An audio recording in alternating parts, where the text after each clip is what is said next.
ಆಜಿ ಮಸಾಲ. ಎಂತ ಅಡಿಗೆಯ ರುಚಿಯಾಗೋ ರಹಸ್ಯವು 20 ರೂಪಾಯಿ. ಇದು ಗೃಹ ಸಚಿವ ಪ್ರಿಯಾಂಕ್ ಖರ್ಗೆ ಅವರು ನೋಡ್ಲೇಬೇಕಾದಂತ ಸುದ್ದಿ. ರೆಡ್ ಲೈಟ್ ಏರಿಯಾ ಆದ್ವಾ ರಾಜ್ಯದ ಬಂಧಿಖಾನೆಗಳು ಅನ್ನುವಂತ ಶಂಕೆ ವ್ಯಕ್ತವಾಗ್ತಾ ಇದೆ. ಜೈಲಲ್ಲೇ ರಾಜಾರೋಷವಾಗಿ ನಡೆಯುತ್ತಂತೆ ವೇಶ್ಯಾವಾಟಿಕೆ ದಂಧೆ.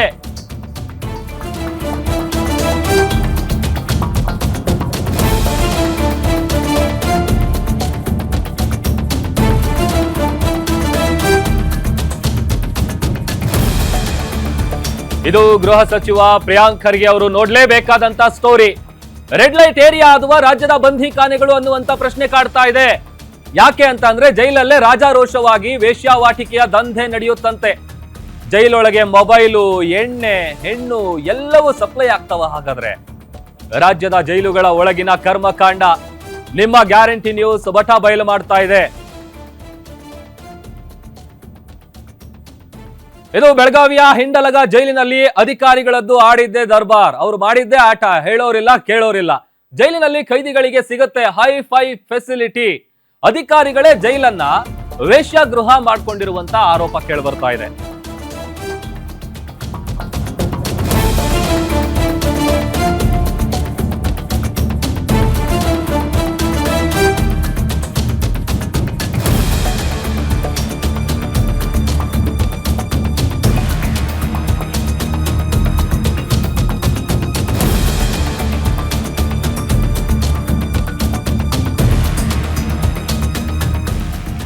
ಬಹಳ ಆಶ್ಚರ್ಯ ಆಗತ್ತೆ. ಬೆಳಗಾವಿಯ ಹಿಂಡಲಗ ಜೈಲಿನಲ್ಲಿ ಅಧಿಕಾರಿಗಳದ್ದೇ ದರ್ಬಾರ್. ಜೈಲಿನಲ್ಲಿ ಖೈದಿಗಳಿಗೆ ಸಿಗುತ್ತೆ ಹೈಫೈ ಫೆಸಿಲಿಟಿ. ಅಧಿಕಾರಿಗಳೇ ಜೈಲನ್ನ ವೇಶ್ಯಾಗೃಹ ಮಾಡ್ಕೊಂಡಿದ್ದಾರೆ ಎನ್ನುವಂತ ಗಂಭೀರ ಆರೋಪ. ಜೈಲಿಗೆ ಮೊಬೈಲು, ಮದ್ಯ, ಇದರ ಜೊತೆಗೆ ವೇಶ್ಯಾವಾಟಿಕೆ ಕೂಡ ನಡೀತಾ ಇದೆ ಅನ್ನುವಂತ ಆರೋಪ ಕೇಳಿಬಂದಿದೆ.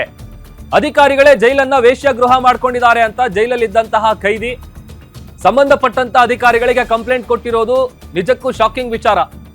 ಜೈಲಿನೊಳಗೆ ವೇಶ್ಯಾವಾಟಿಕೆ ದಂಧೆ ನಡೀತಿದೆ ಅಂತ ಕಂಪ್ಲೇಂಟ್ ಅನ್ನ ಆತ ಕೊಟ್ಟಿದ್ದಾನೆ. ಜೈಲಿನ ಸ್ಫೋಟಕ ಸತ್ಯವನ್ನ ಬಿಚ್ಚಿಟ್ಟಿದ್ದಾನೆ. ತುಮಕೂರಿನ ಖೈದಿ ಸಾಯಿ ಕುಮಾರ್ ಆತ ಇದ್ದ ಜೈಲು ವ್ಯವಸ್ಥೆ ಕುರಿತು ಸ್ಫೋಟಕ ಮಾಹಿತಿಯನ್ನ ಬಿಚ್ಚಿಟ್ಟಿದ್ದಾನೆ. ನಡೀತಾ ಇರುವಂತಹ ಅಕ್ರಮಗಳು, ನಾವು ಕಾರಾಗೃಹದಲ್ಲಿ ಬಂದಿಯಾಗಿರುವಂತಹ ಸಂದರ್ಭದಲ್ಲಿ ನಡೀತಾ ಇರುವಂತಹ ಅಕ್ರಮ ಚಟುವಟಿಕೆಗಳು, ಹಲವು ವಿಡಿಯೋಗಳು ನಮ್ಮ ಹತ್ರ ಇರುತ್ತೆ. ಯಾವುದೇ ರೀತಿ ಕಂಪ್ಲೇಂಟ್ ಕೊಟ್ರೆ ಅಧಿಕಾರಿಗಳು ಮುಚ್ಚಾಕ್ತಾರೆ. ಒಳಗಡೆ ಮೊಬೈಲ್ ತಂದು ಕೊಡ್ತಾರೆ, ಗಾಂಜಾ ತಂದು ಕೊಡ್ತಾರೆ, ಸಿಮ್ ತಂದು ಕೊಡ್ತಾರೆ, ವೇಶ್ಯಾವಾಟಿಕೆ ಮಾಡ್ತಾರೆ. ದುಡ್ಡು ಕೊಟ್ರಿ ಏನ್ ಬೇಕಾದ್ರೂ ಐಷಾರಾಮಿಯಾಗಿರೋಗ್ಬಿಡ್ತಾರೆ. ನಾನು ಆಲೇ ಇವನ್ನ ಸುಮಾರು 2-3 ಸಾರಿ ಮಾಧ್ಯಮದಲ್ಲಿ ವೈರಲ್ ಮಾಡಿಸಿರ್ತೀನಿ ಅಕ್ರಮ ಚಟುವಟಿಕೆಗಳ ಬಗ್ಗೆ. ಬೆಳಗಾಂ ಜೈಲಲ್ಲಿ ನಡೀತಾ ಇರೋಂಥ ಅಕ್ರಮ ಚಟುವಟಿಕೆ ಬಗ್ಗೆ ನಾವು ವೈರಲ್ ಮಾಡಿಸಿದ್ರೆ ನಮ್ಮ ಮೇಲೆ FIR ಮಾಡಿ ಕಂಪ್ಲೇಂಟ್ ಮಾಡ್ತಾರೆ. ನಮಗೆ ಫೋನ್ ಬರೋದಾದ್ರೂ ಹೇಗೆ, ನಾವು ಒಳಗಡೆ ಬರಬೇಕು ಅಂತಂದ್ರೆ ಎಲ್ಲ ತಪಾಸಣೆ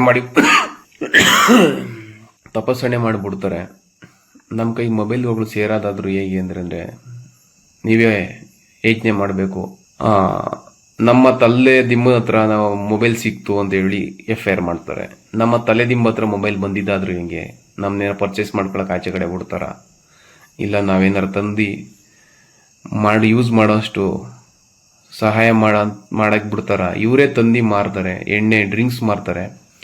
ಅಧಿಕಾರಿಗಳೇ ಅಕ್ರಮ ಚಟುವಟಿಕೆ. ಅಧಿಕಾರಿಗಳ ಮೇಲೆ ಸುಮಾರು ಜೈಲು ಅಧಿಕಾರಿಗಳ ಮೇಲೆ ಸುಮಾರು ಪ್ರಕರಣಗಳಿವೆ. ಎಲ್ಲ ಮುಚ್ಚಾಕ್ತಾರೆ. 3 ತಿಂಗಳು ಸಸ್ಪೆಂಡ್ ಮಾಡ್ತಾರೆ, ಮತ್ತೆ ರಿಬ್ಯಾಕ್ ಮಾಡ್ಬಿಟ್ಟು ಮತ್ತೆ ರೆಡ್ ಡ್ಯೂಟಿಗೆ ಜಾಯಿನ್ ಮಾಡ್ಕೋತಾರೆ.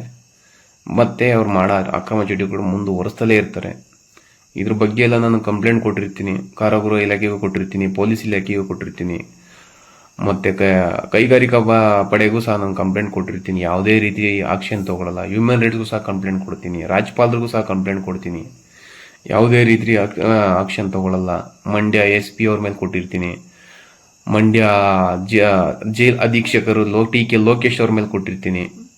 ಮತ್ತೆ ಬೆಳಗಾಂ ಜೈಲಲ್ಲಿ ಇದ್ದಂಥ ಸಂದರ್ಭದಲ್ಲಿ ನನ್ನ ಮೇಲೆ ಹಲ್ಲೆ ಮಾಡಿದಂಥ KK ಕೃಷ್ಣಕುಮಾರ್ ಅವ್ರ ಮೇಲೆ ಕಂಪ್ಲೇಂಟ್ ಕೊಟ್ಟಿರ್ತೀನಿ. ಜೈಲಲ್ಲಿ ನಡೀತಾ ಇರೋಂತಹ ಅಕ್ರಮಗಳು, ನಾವು ಕಾರಾಗೃಹದಲ್ಲಿ ಮತ್ತಷ್ಟು ಡೀಟೇಲ್ಸ್ ಕೊಡ್ತಾರೆ ನಮ್ಮ ಪ್ರತಿನಿಧಿ ದೀಪಕ್ ಶಿಂದೆ, ದೂರವಾಣಿ ಸಂಪರ್ಕದಲ್ಲಿ ಜಾಯ್ನ್ ಆಗಿದ್ದಾರೆ. ದೀಪಕ್, ಇತ್ತೀಚಿನ ದಿನಗಳಲ್ಲಿ ಜೈಲಲ್ಲಿ ಏನೇನ್ ನಡೀತಾ ಇದೆ ಅಂತ ಹೇಳಿ, ಅದರಲ್ಲೂ ಈತ ಇವಾಗ ಆ ಜೈಲಿನ ಕರಾಳ ಸತ್ಯ ಬಿಚ್ಚಿಟ್ಟಿರೋದು ಕೇಳಿದ್ರೆ ನಿಜಕ್ಕೂ ಆಶ್ಚರ್ಯ ಆಗುತ್ತೆ. ಏನ್ ನಡೀತಾ ಇದೆ ಜೈಲಲ್ಲಿ ಅಂತ ಇದೆಲ್ಲ ಅಧಿಕಾರಿಗಳ ಗಮನಕ್ಕೆ ಬರಲ್ವಾ? ಹೇಗೆ? ಆ, ಖಂಡಿತ ಪ್ರಭು. ಈಗಾಗಲೇ ಈ ಒಬ್ಬ ವ್ಯಕ್ತಿ ಸಾಯಿಕುಮಾರ್ ಅನ್ನುವಂಥವ್ರು ತುಮಕೂರು ಮೂಲದ ಕುಣಿಗಲ್ ತಾಲೂಕಿನ ಕಲ್ಲುಪಾಳ್ಯ ಗ್ರಾಮದವರು. ಇವರು ಸಾಕಷ್ಟು ಪ್ರಕರಣಗಳಲ್ಲಿ ಬೇರೆ ಬೇರೆ ಕಡೆ ಜೈಲ್ಗಳಲ್ಲಿ ಇದ್ರು. ಅಲ್ಲಿ ನಡೀತಾ ಇರುವಂತಹ ಒಂದು ಹಗರಣಗಳು ಇದಾವೆ ಅನ್ನುವಂತ ಗಂಭೀರವಾದಂತಹ ಆರೋಪವನ್ನ ಈಗ ಸಾಯಿಕುಮಾರ್ ಮಾಡಿರುವಂತದ್ದು. ಸೋಷಿಯಲ್ ಮೀಡಿಯಾದಲ್ಲಿ ಇದು ಸಾಕಷ್ಟು ಸದ್ದನ್ನ ಕೂಡ ಮಾಡ್ತಾ ಇರುವಂತದ್ದು. ಏನು ಅಂತಂದ್ರೆ ಈಗಾಗಲೇ ಜೈಲುಗಳಲ್ಲಿ ಅಂದ್ರೆ ಕಾರಾಗೃಹಗಳಲ್ಲಿ ಗಾಂಜಾ, ಅಫೀಮು ಆ ತರದ ವಸ್ತುಗಳು, ಮಾದಕ ವಸ್ತುಗಳ ಜೊತೆಗೆ ಆರೋಪಿಗಳಿಗೆ ಒಂದಷ್ಟು ಸವಲತ್ತುಗಳನ್ನ ಕೊಡಲಾಗ್ತದೆ. ಹಣವನ್ನ ಕೊಟ್ಟರೆ ಅಲ್ಲಿನ ಸಿಬ್ಬಂದಿ ಏನಾದ್ರೂ ತಂದು ಕೊಡ್ತಾರೆ, ಏನ್ ಕೇಳಿದ್ರು ಕೂಡ ಅವರಿಗೆ ಸಹಾಯವನ್ನ ಮಾಡ್ತಾರೆ ಅನ್ನುವಂತ ಗಂಭೀರವಾದಂತ ಆರೋಪಗಳು ಕೇಳಿ ಬಂದಿತ್ತು. ಜೊತೆಗೇನೆ ಕಾರಾಗೃಹಗಳನ್ನ ಪರಿಶೀಲನೆ ಮಾಡಿದಾಗ ಕೂಡ ಅಂತಹ ವಸ್ತುಗಳನ್ನ ಎಸೆದು ಹೋಗುವುದು ಈಗಾಗಲೇ ಬೆಳಗಾವಿಯ ಒಂದು ಹಿಂಡಲ್ಗ ಕಾರಾಗೃಹದಲ್ಲಿ ಪತ್ತೆಯಾಗಿತ್ತು. ಹೀಗಾಗಿ ಏನು ಜೈಲುಗಳಲ್ಲಿ ಅಕ್ರಮ ನಡೀತಾ ಇದೆ ಅನ್ನುವಂತ ಒಂದು ಗಂಭೀರವಾದಂತ ಆರೋಪವನ್ನ ಈ ಕುಮಾರ್ ಮಾಡ್ತಾ ಇದ್ದಾರೆ. ಅದರ ಬಗ್ಗೆ ನಿಷ್ಪಕ್ಷಪಾತವಾದ ತನಿಖೆ ಆಗ್ಬೇಕು ಅನ್ನುವಂತ ಮಾತುಗಳು ಕೂಡ ಈಗಾಗಲೇ ಕೇಳಿ ಬರ್ತಾ ಇರುವಂತದ್ದು ಪ್ರಭು. ಓಕೆ, ಥ್ಯಾಂಕ್ ಯು ದೀಪಕ್, ನೀವೆಲ್ಲ ಡೀಟೇಲ್ಸ್ಗಾಗಿ. ಬೆಳಗಾಂ ಜೈಲಿಗೆ ಪನಿಷ್ಮೆಂಟ್ ಮೇಲೆ ವರ್ಗಾವಣೆ ಮಾಡಿರೋದ ಕೃಷ್ಣಕುಮಾರ್ ಅವ್ರ ಮೇಲೆ ಕಂಪ್ಲೇಂಟ್ ಕೊಟ್ಟಿರ್ತೀನಿ, ಕೃಷ್ಣಮೂರ್ತಿ ಅವ್ರ ಮೇಲೆ ಕಂಪ್ಲೇಂಟ್ ಕೊಟ್ಟಿರ್ತೀನಿ, ಪ್ರತಿಭಾ ಅಂದ್ಬಿಟ್ಟು KSIS ಅಧಿಕಾರಿ ಮೇಲೆ, ಮಹಿಳಾ ಅಧಿಕಾರಿ ಮೇಲೆ ಕಂಪ್ಲೇಂಟ್ ಕೊಟ್ಟಿರ್ತೀನಿ, ಮತ್ತೆ KSIS ಇನ್ಸ್ಪೆಕ್ಟರ್ ಆದಂಥ ಜಯಶ್ರೀ ಅವ್ರ ಮೇಲೆ ಕಂಪ್ಲೇಂಟ್ ಕೊಟ್ಟಿರ್ತೀನಿ. ಯಾವುದೇ ರೀತಿ ಆಕ್ಷನ್ ತಗೊಳ್ಳಲ್ಲ.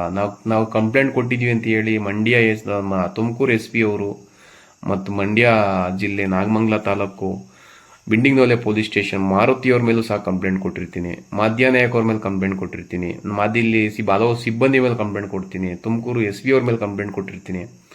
ಇಷ್ಟೆಲ್ಲ ಕಂಪ್ಲೇಂಟ್ ಕೊಟ್ಟಿದ್ರು ನನಗೆ ಯಾವುದೇ ರೀತಿ ಬದುಕಕ್ಕೆ ಬಿಡ್ತಾ ಇಲ್ಲ. ಈ ಪೊಲೀಸ್ ಇಲಾಖೆಯವರು, ಕಾರಾಗೃಹ ಇಲಾಖೆ ಒಂದುಗೂಡಿ ನನ್ನ ಲೈಫ್ನ ಚಿತ್ರಾನ್ನ ಮಾಡಿದ್ದಾರೆ. ನಾನು ತಪ್ಪು ಮಾಡಿದರೆ ಕಾನೂನಿದೆ, ಶಿಕ್ಷೆ ಕೊಡುತ್ತೆ. ನನ್ನ ತಪ್ಪೇ ಮಾಡಿಲ್ಲ ಅಂದರೆ ನನಗೆ ಬಿಡುಗಡೆ